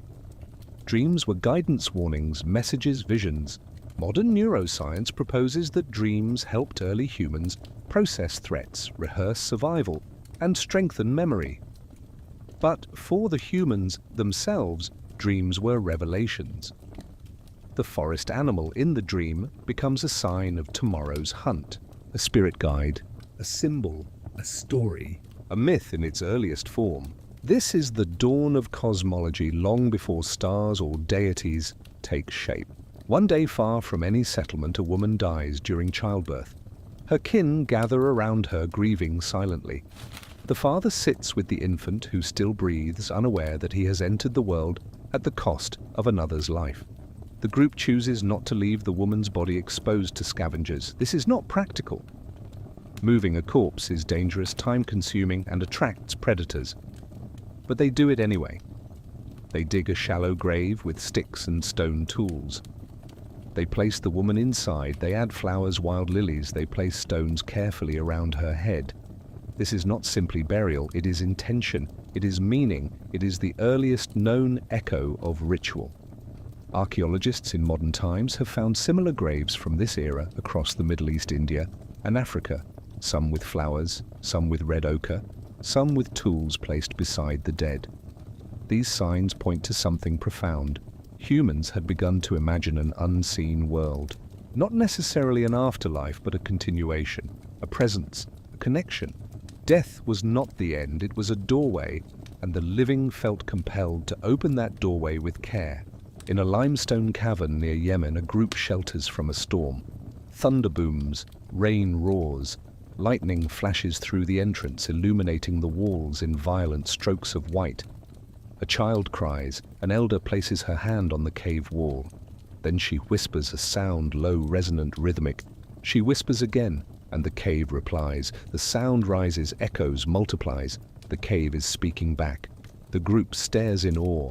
The elder touches the wall again. She hums louder. The cave roars.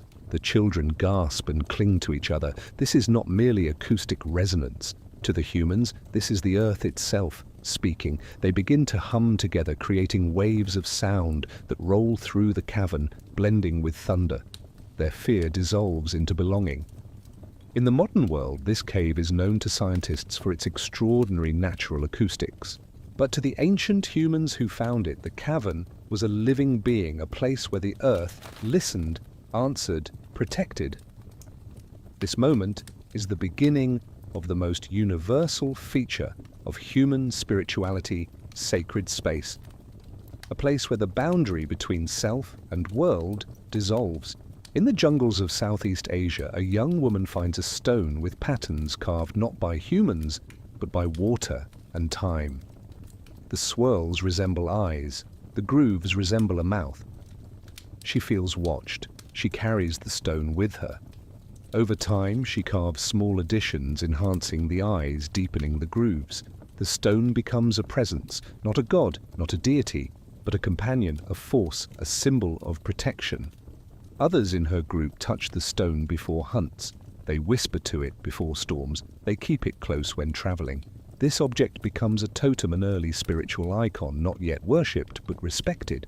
Anthropologists studying early sites have found stones, bones and shells marked in ways that suggest veneration, not function. The first sacred objects were not idols. They were mirrors of the mind, the outward projection of inner fear, memory, and wonder. In a quiet museum, a cognitive anthropologist stands before a small display case. Inside it lies a piece of ochre, carved with perfect cross-hatching, unearthed from a South African cave. She stares at it for a long time. To many, it is simply a geometric pattern. To her, it is a window into the birth of belief. She knows the research belief systems emerge in societies with symbolic thought. Symbolic thought emerges when language and abstraction intensify. Cooperation is amplified by crises, famine, cold, near extinction. The Toba bottleneck was not only a biological event, it was a cognitive crucible. The anthropologist murmurs to herself, perhaps the first gods were simply explanations. Fear explained, Thunder explained, death explained, dreams explained, the unknown softened by story. This thought moves her deeply, because if belief emerged not from ignorance but from humanity's attempt to understand a world too vast to grasp, then early faith was not a mistake. It was compassion for the self, a way to comfort a mind newly awake. By the banks of a river in ancient Iran, an elder gathers a group of children. Her voice is soft, her gestures fluid, her tone rhythmic. She tells them a story one she heard in her own childhood. A story about a great storm that came from a mountain that roared with fire and killed many but spared a few. The children listen with wide eyes. The elder describes ash falling from the sky, the sun disappearing, animals dying. She does not know the Toba eruption, but she remembers the oral memory of disaster passed through hundreds of generations. This is not literal history. It is a mythic memory of trauma carried in story, a kind of cultural scar.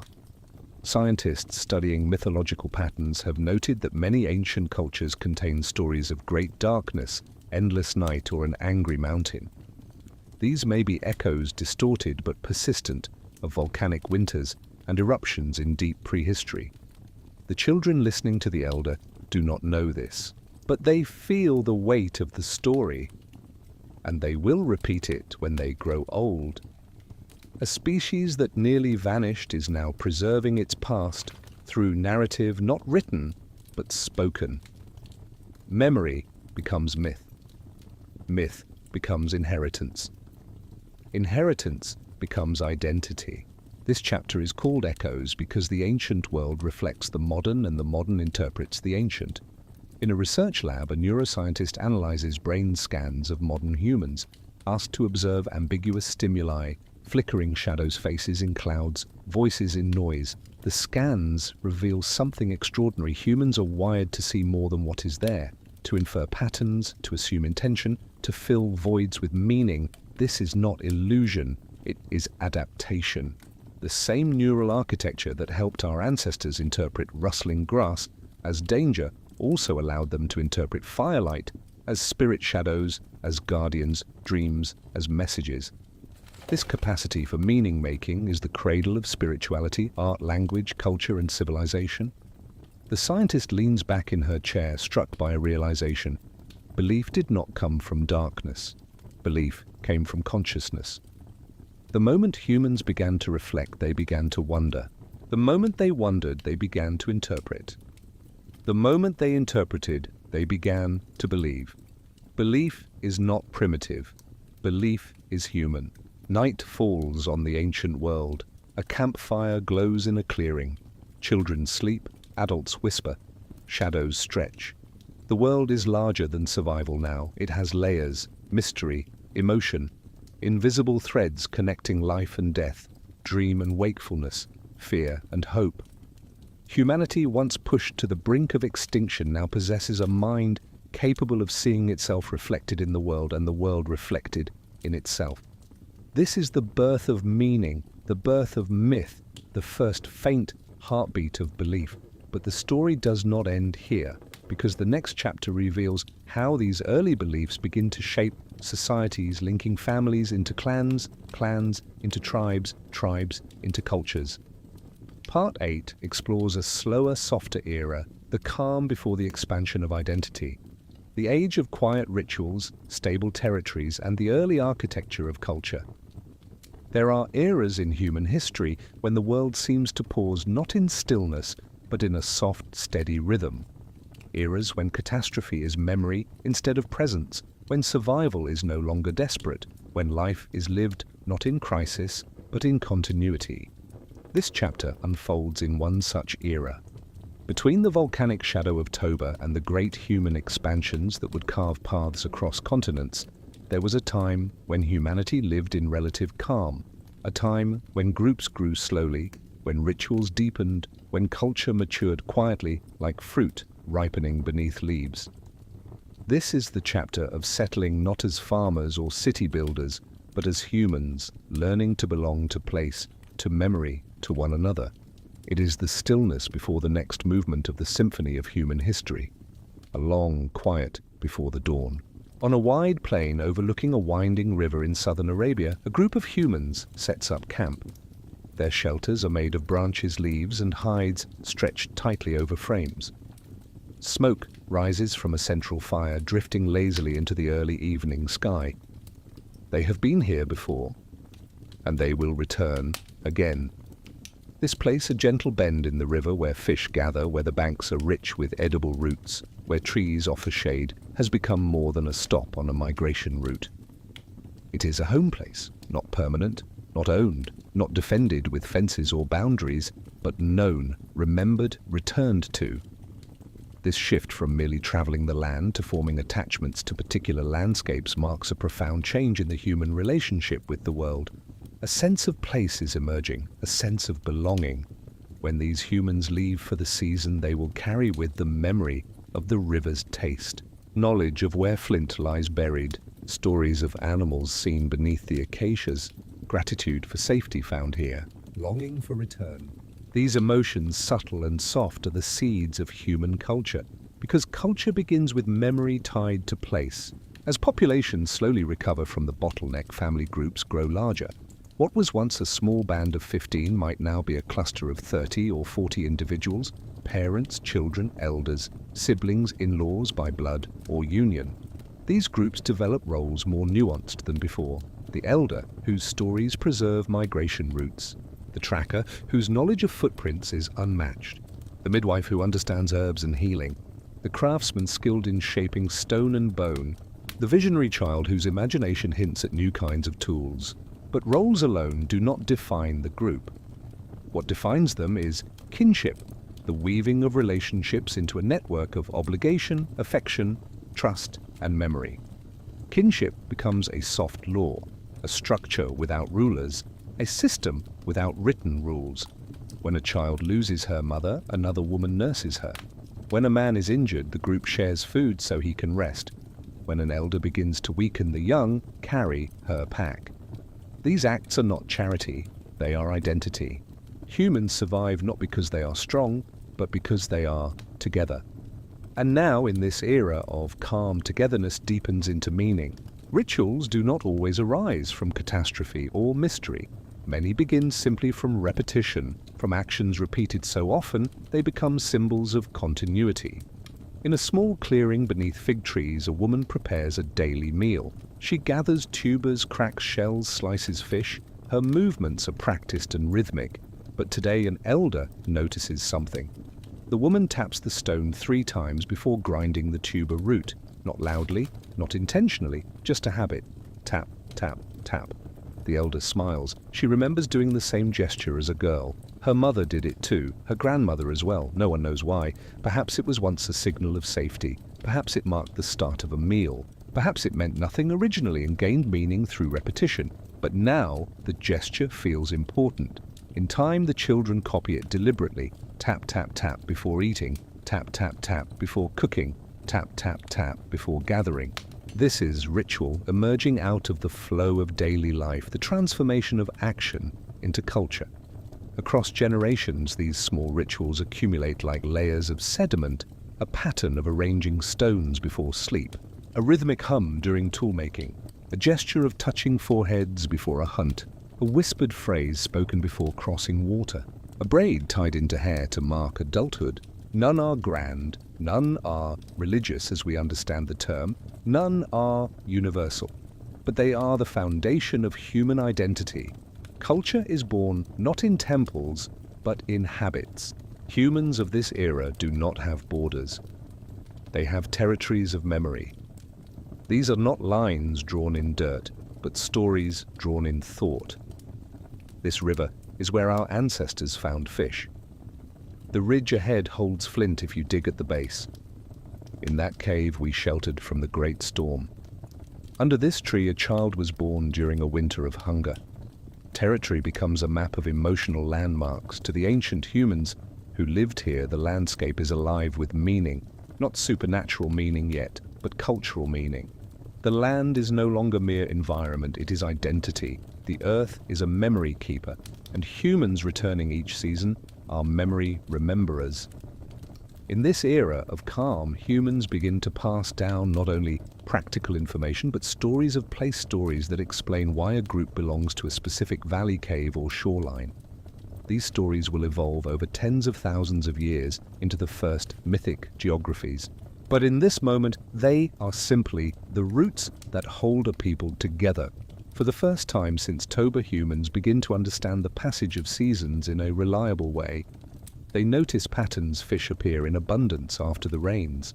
Fruit ripens during the hot winds. Certain birds appear only in specific months. The night sky tilts slightly with the turning of the earth. This knowledge is not scientific, not analytical, not quantified, but intuitive. The stars are not yet gods, but they are guides. The river is not yet sacred, but it is provider. The wind is not yet spirit, but it is messenger. Humans begin to orient themselves not just in space, but in time. This is one of the great invisible transitions in human cognition, the shift from immediate living to seasonal planning.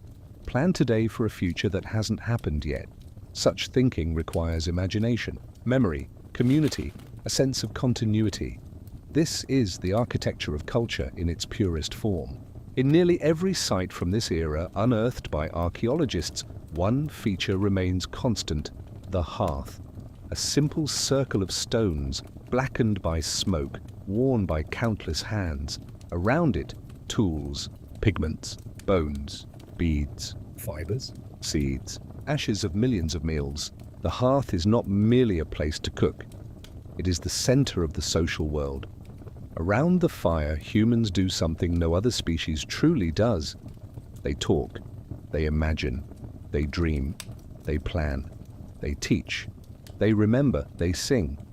And as they sit in the firelight, their faces illuminated by flickering gold, they see each other not as individuals, but as a single collective, a family bound by shared warmth.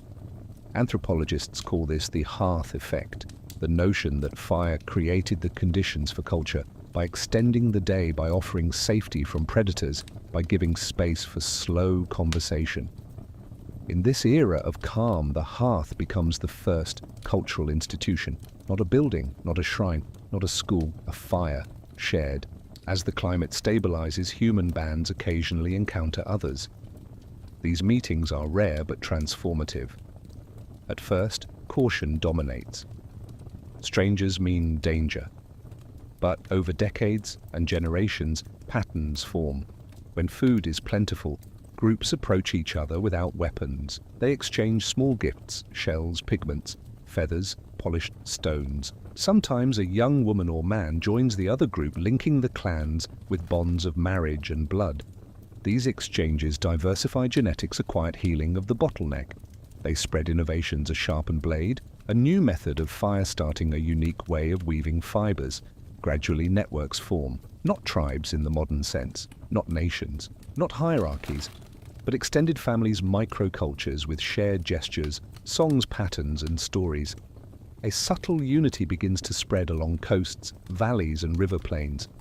Humanity is no longer barely surviving. Humanity is connecting. This era is not dramatic. It is not marked by revolution or catastrophe. It is a long inhale before the next frontier of human existence. And yet, in its quiet, something extraordinary happens. Humans begin to love the world, not merely inhabit it, not merely utilize it, but feel affection for it. A mother strokes the bark of a tree she has slept beneath for years. A child names a place where fireflies gather. A man sits in silence watching the horizon change color at dusk.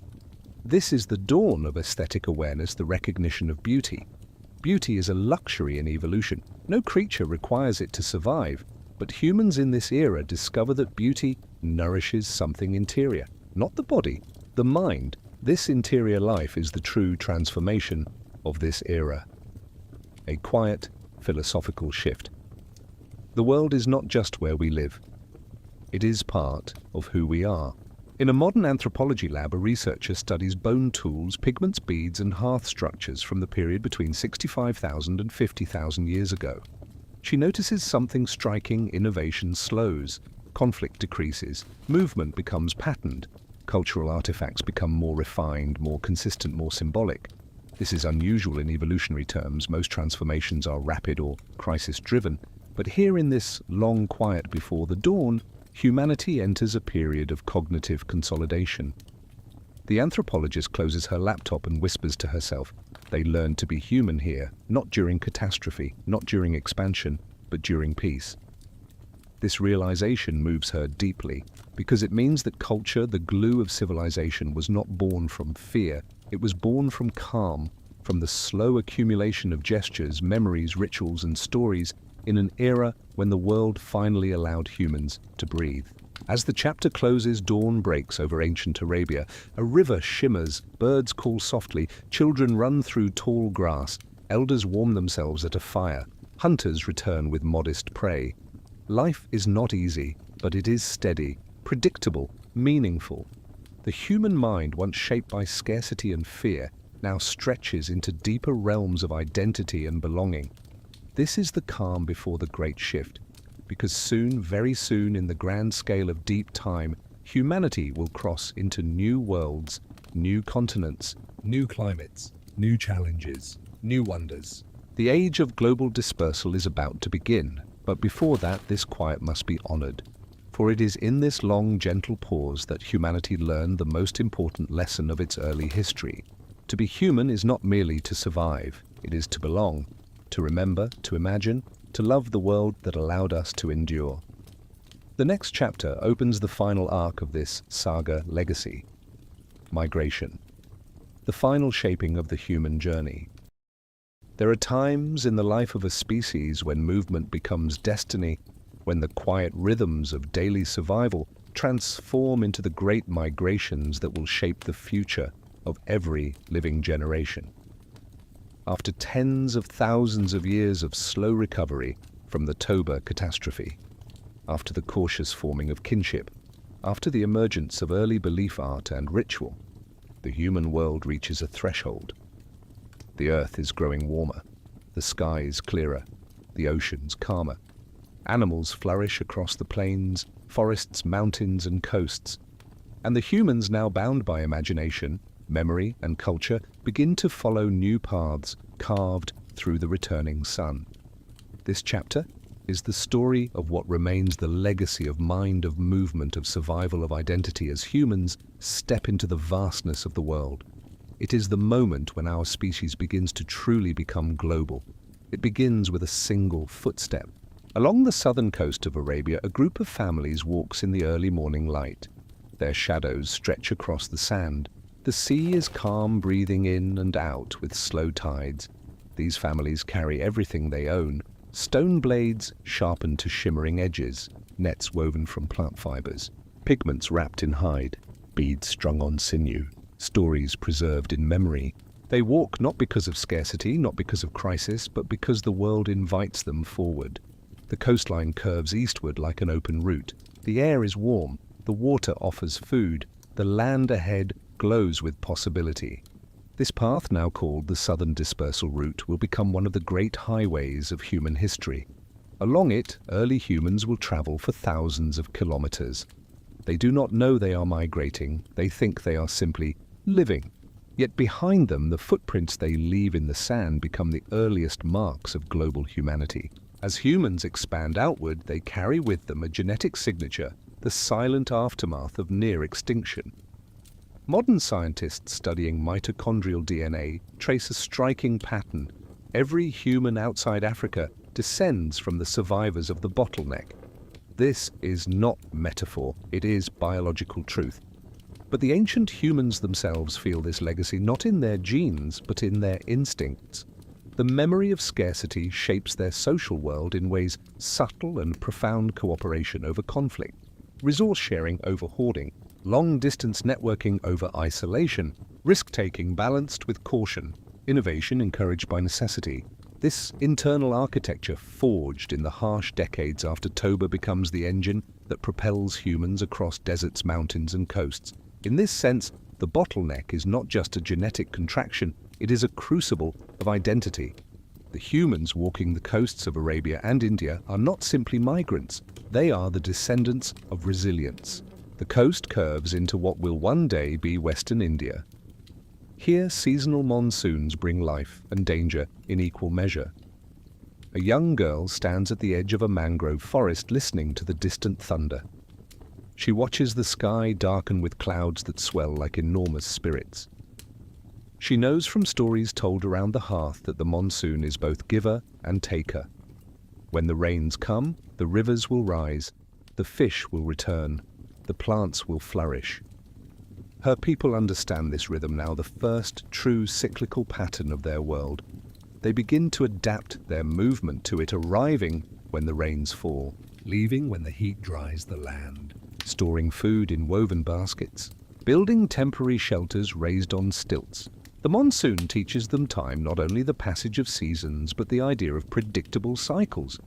This knowledge will shape agriculture tens of thousands of years later, but its seed is planted here in the oscillations of water and wind. As generations pass, humans spread across the Indian subcontinent, along rivers, through forests, across plains rich with game.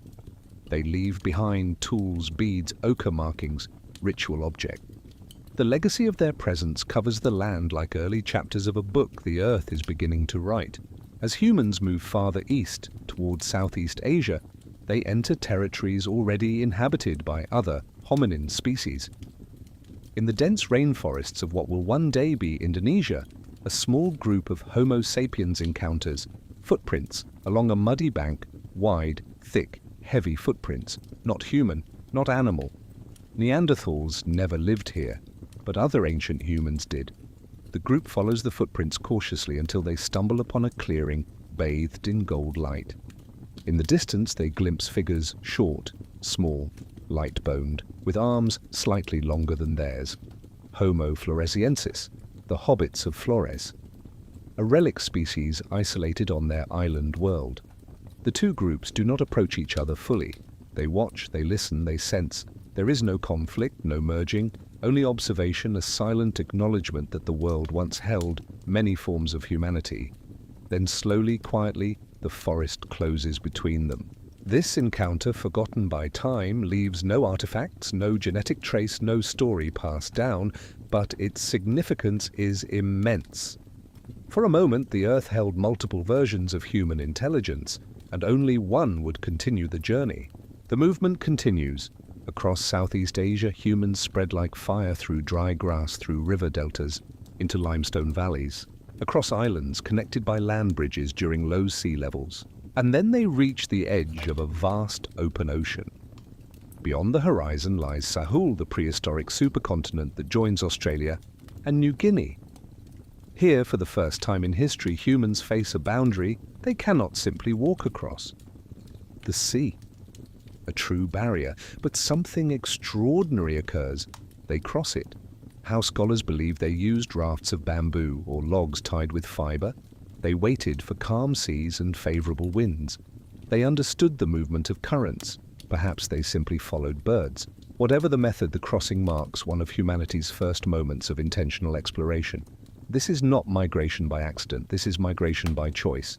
The people who reach Sahul enter a world of strange animals, giant marsupials, thunderbirds, marsupial lions, giant monitor lizards. In this new landscape, humans develop new tools, new rituals, new strategies. The world is expanding and humanity is expanding with it. This is the beginning of global humanity. Back along the route from Africa to India, the legacy of human journeying lies scattered like clues, blade tools of stone, pigments stored in shells, perforated seashell beads, burins carved for working bone, hearths rebuilt generation after generation, footprints in ancient mud preserved by chance. Each artifact speaks a single truth.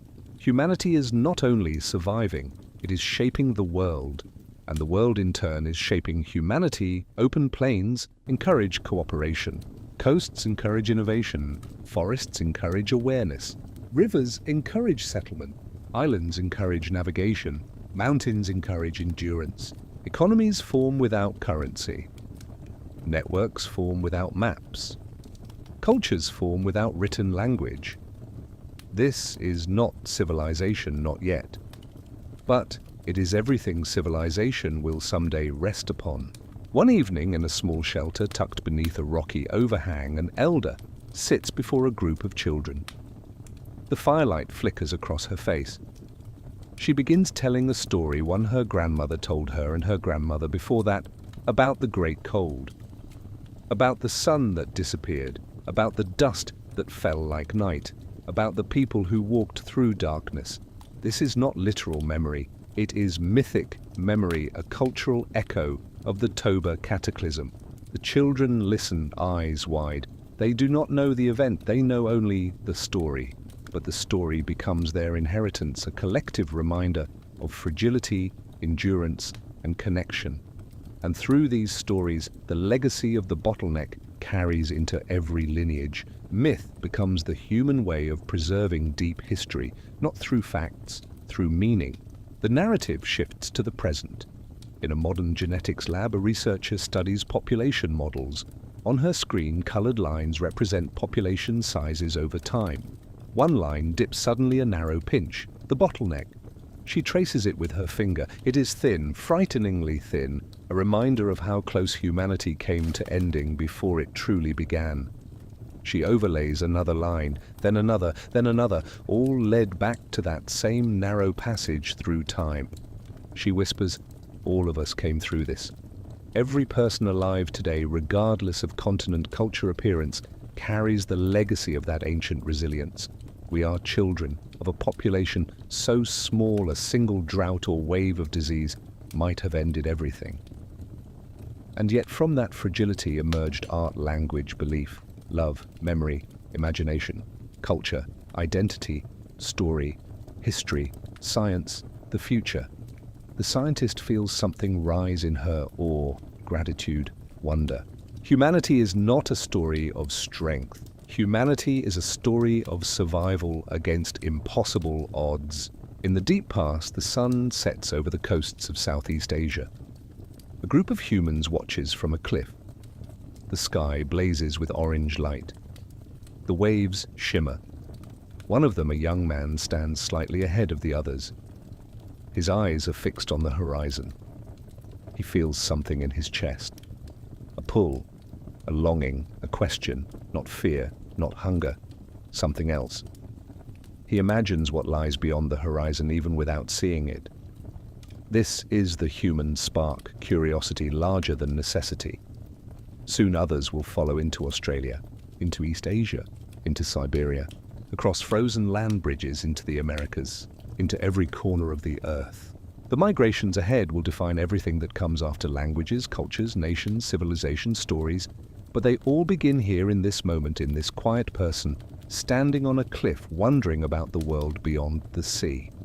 The legacy of the bottleneck is not only survival, it is the courage to seek more. The world is vast now, continents fanning out like open hands, seas shimmering with promise, forests whispering with hidden life. Humanity has spread across thousands of kilometers, not in conquest, not in desperation, in curiosity, in connection, in the slow, steady unfolding of possibility. The earth itself seems to watch these small beings traverse its great body beings, fragile enough to vanish, yet stubborn enough to persist. Everything that comes next, culture, civilization, history, memory, rests on this legacy. But before the story ends, one more truth must be understood. Every step humanity takes into the world becomes an echo that returns, an echo that shapes who we are, an echo that defines our future. The journey now enters its final chapter, a chapter of silence, reflection, cosmic humility. The story ends not with expansion, but with perspective. Part X awaits the eternal silence, the closing breath of deep time and the lesson humanity carries from the fire of its birth.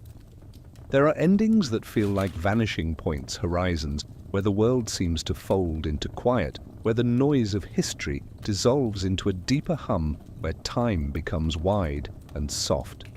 This is one of those endings, not the end of humanity, not the end of the world, but the end of a journey that began in the roar of a mountain that nearly destroyed our species, and ends in the silence of a mind capable of understanding that destruction. Here in this final chapter, humanity has spread across continents.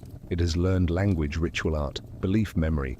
It has created identity and carried it across desert seas and mountains. It has built the foundations of culture in firelight and quiet mornings. But before the story closes, one last truth must be understood. The cosmos does not remember us. We remember the cosmos. Our story is not written in the stars. It is written in bonfire memory and silence. And so we descend now, slowly, gently, into the eternal quiet that cradles the human story.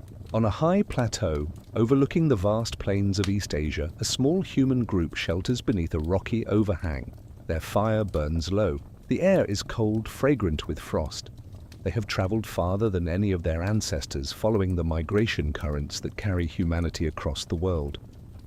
They have crossed forests, rivers, mountains, and valleys, stepping deeper into lands where no human footprints existed before. Tonight, they rest. A young woman sits near the edge of the overhang, gazing up at the night sky. It stretches above her in a vast dome of darkness stitched with stars. She does not know the names of these lights. She does not know they are suns burning millions of miles away. But she knows the sky feels alive. The stars feel like watchers. The night feels like a presence. A sense of awe pours through her, primal, instinctive, overwhelming. She presses her hand against her chest, feeling her own heartbeat. She wonders if others feel the same. She wonders if the sky feels her watching back. This is the dawn of cosmic awareness, the moment humans first sense they belong to something enormous. Not tribe, not land, not story, but existence. The stars flicker, the cold deepens, the silence becomes profound, and the world for a single breath feels like it is waiting. The next morning, the group awakens early. Frost coats the grass. Mist clings to the valleys. The sun rises slow and pale, casting long shadows. They walk. Their footsteps make almost no sound. As they travel, one of the elders looks back at the trail behind them, a line of footprints in sparkling frost already disappearing beneath the wind. She knows these prints will not last. Nothing lasts. Generations will walk this land after her. Others will follow different paths, but her own presence will fade. This understanding is not sadness, it is reverence. Humans by this time have begun to experience the quiet revelation that their lives are fleeting moments in an endless river of time. The elder reflects, if the world forgets us, it does not erase us, because we remember ourselves. Memory is humanity's defiance. Meaning is humanity's weapon against oblivion. And silence, the silence of the plateau, the silence of the cold, the silence between heartbeats, becomes a teacher. She breathes in the cold air and continues walking. As humans spread across the world, they leave behind more than footprints. They leave behind echoes. In a small cave along the coast of what will one day be Vietnam, archaeologists of the far future will find a bone needle, delicate, polished, drilled with perfect symmetry. Beside it, fragments of red ochre, a cluster of seashell beads, a hearth still black with ancient soot. These are not the remains of survival, they are the remains of meaning. Humanity has begun to express itself through decoration, through craft, through song, through burial, through stories whispered to children who will never know the ancestors who first told them. This, the accumulation of memory and identity, becomes humanity's true legacy. Not tools, not stone, not migration, but culture. In every cave, on every shoreline, beneath every shelter, humans are doing the same thing, trying to make something of themselves that outlasts the moment. This longing to leave traces is the first step toward everything that will come later: symbols, myths, civilizations, art, history, science, philosophy. The eternal silence of the world is slowly being filled with human sound. In the tundras of ancient Siberia, another encounter takes place. A group of early humans crosses a frozen plain wrapped in furs. Their breaths rise like steam in the glacial air. Ahead, they see smoke rising from a cluster of boulders. Another group, but not humans like them, Neanderthals. This far from the Levant, the meeting is rare, but it is peaceful. The two groups approach slowly. They exchange gifts, a piece of flint for a carved bone. They sit together briefly around a fire, warming their hands. No words are shared. Not because they lack language, but because their languages are different. Yet something deeper than speech connects them. The Neanderthal elder touches her chest. The human elder does the same. A gesture meaning I am here. You are here. We exist together. The fire crackles. Snow falls softly. Two human species sit beneath a sky they both inherited. This is one of the last such meetings.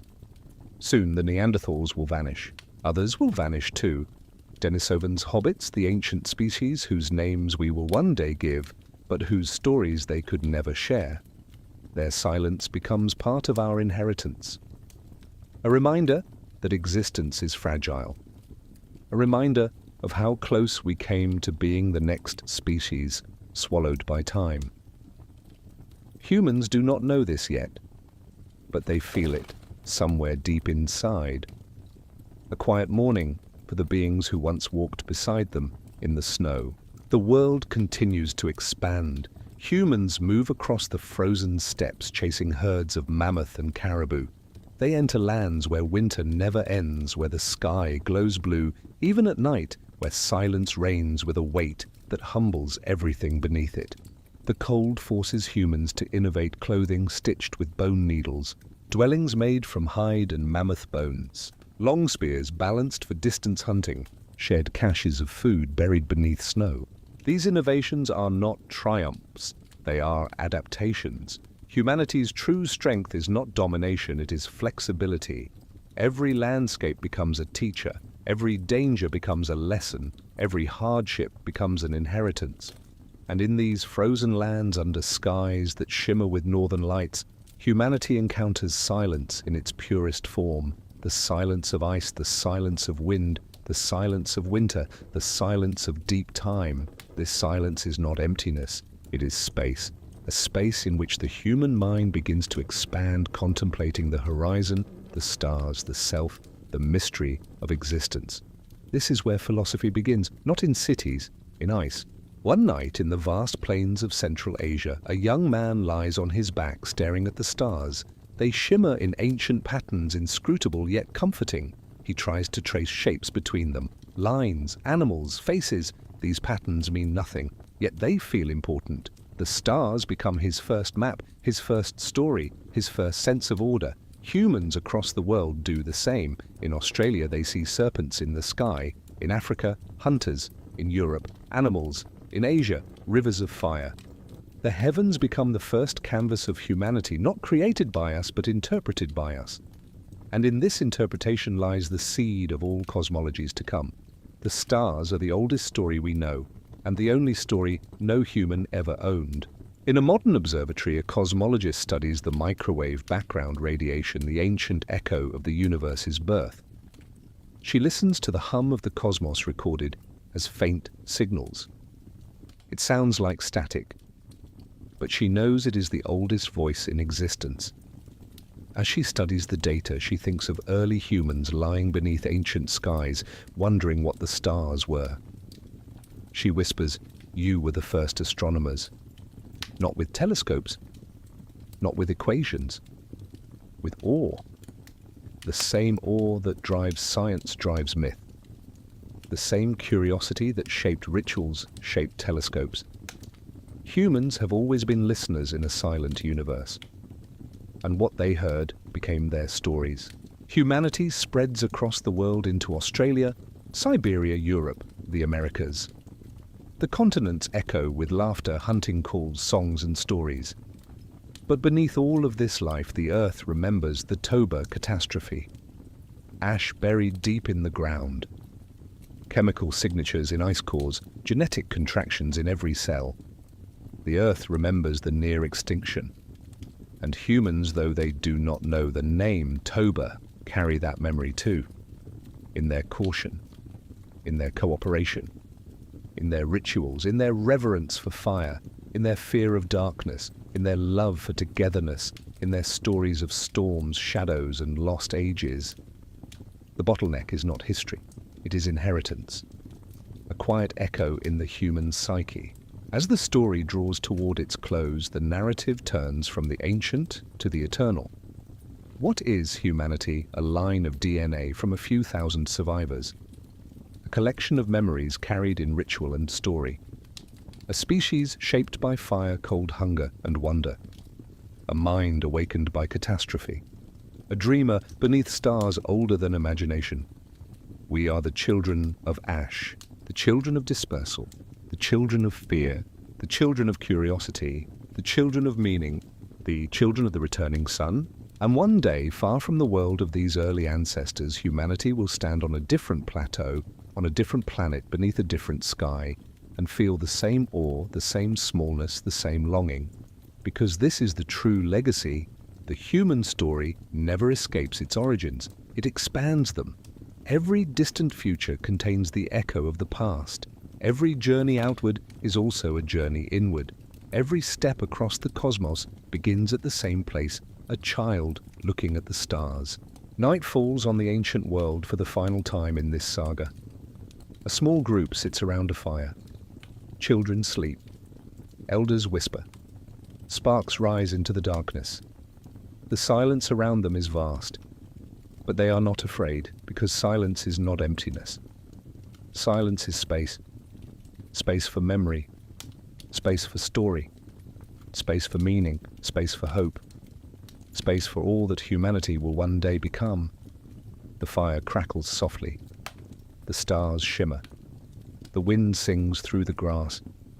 And the narrator, the voice of time itself, speaks the final truth. Humanity was born in silence. Humanity will return to silence. But in the space between those silences, we made a world out of meaning. The story ends with quiet, a quiet that stretches across millennia, a quiet that holds the echoes of everything that came before, a quiet that reminds us that existence itself is a fragile, miraculous spark in the eternal dark. The fire dims, the last ember glows,